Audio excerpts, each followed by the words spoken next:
Allez-y, Madame Aubois. Monsieur le Président, c'est fabuleux parce que normalement, vous allez adhérer à tout ce que notre groupe va vous proposer parce que nous faisons justement 3 amendements sur le tourisme social.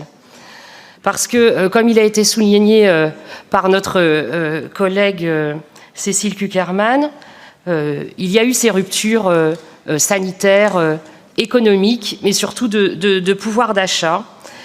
Et suite à la crise sanitaire, c'est vrai que la guerre aux portes de l'Europe continue d'affecter justement les plus fragiles et les plus vulnérables, avec des effets sur leur pouvoir d'achat et du coup qui les privent, bien entendu, de vacances. Et dès décembre 2020, Monsieur le Président, nous vous avions fait cette requête en vous disant qu'il était impératif d'agir sur la demande afin de permettre à tous les Rhône-Alpins et à tous les Auvergnats de partir en vacances. Comme vous l'avez dit, vous souhaitez faire de la région Auvergne-Rhône-Alpes la première région du tourisme durable, et vous venez de dire social, et vous avez raison, parce qu'un des piliers du développement durable, c'est le social. Effectivement, actuellement, 40% des Français ne partent pas en vacances, faute de ressources financières suffisantes, et il est nécessaire de rendre ce loisir accessible à tous. Par tourisme durable, bien entendu aussi, il faut entendre tourisme plus respectueux de l'environnement. Vous affichez l'objectif de faire figurer la région Auvergne-Rhône-Alpes dans le top 5 des destinations européennes.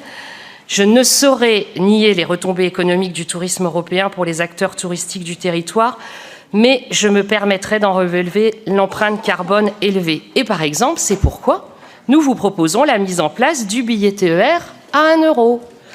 Ensuite, par ailleurs, j'attire votre attention sur la nécessité de valoriser les circuits courts et d'œuvrer pour un tourisme de proximité, comme vous venez de le dire.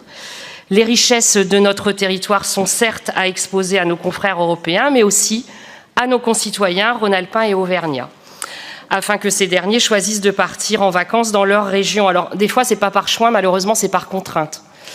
Et pour que cette contrainte, finalement, je dirais, soit plus joyeuse, facilitatrice, entre guillemets, c'est la raison pour laquelle nous vous demandons d'offrir un bouquet de services.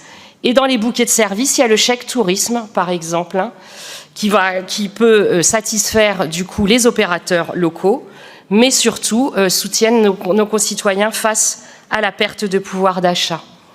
Aussi, il est également crucial d'augmenter la diversification des sites touristiques. Vous êtes enfin convertis au tourisme de 4 saisons, d'ailleurs. Mais comme il a été dit, il y a des problématiques actuellement sur la transition de ces stations de ski pour qu'elles développent des activités de multisaison. Ma collègue Cécile Cukierman a raison aussi, il y a une problématique de salaire, mais pas uniquement.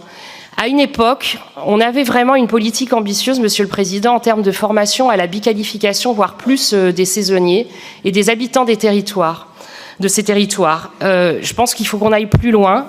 Par ailleurs, accompagner aussi les groupements d'employeurs pour les saisonniers. Enfin, Monsieur le Président, la culture et le patrimoine participent au développement touristique, comme les festivals installés, reconnus, qui demandent souvent moins de moyens financiers que ceux qui sont importés, comme Tomorrowland. Vos choix de coupes budgétaires conséquentes pour les acteurs de l'économie culturelle est une gageure pour devenir la première région de tourisme durable. Alors oui, Monsieur le Président, j'espère que vous accepterez nos amendements pour un tourisme durable et social. Je vous remercie. Merci beaucoup, Madame Aubois. Nous allons